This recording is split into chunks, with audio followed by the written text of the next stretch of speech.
ئەو پێشانگایە دەکرێتەوە بەڕووی هاوڵاتیان و خوێنەرانی کتێبە و زیاتر لە 200 ناوەندی چاپ و بڵاوکراوەی تێدا بەشدارە لە 13 وڵاتەوە تایە بەشداریان کردووە و زیاتر لە 2 ملیۆن کتێب هاتووەتە ناو ئەو پێشانگایە و 380,000 ناونیشانی تێدایە.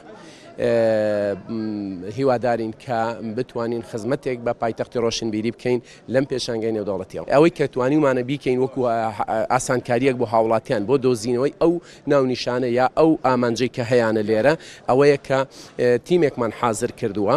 ئەم تیمە بە ناوی لێم بپرسا شوێنیان بۆ دابین کراوە کە هەر هاوڵاتیەک بەر دوای هەر ناونیشانێک ئەگەڕێ ئەتوانێت بڕوات لیان بپرسێ ئەوانی بە زووترین کات جوابی دەدەنەوە کە ئەو کتێبە لەم پێشانگایە نمایش کراویان نەکراوە و ئەگەر کراوە لە کام ناوەند و لە کام ناونیشانە.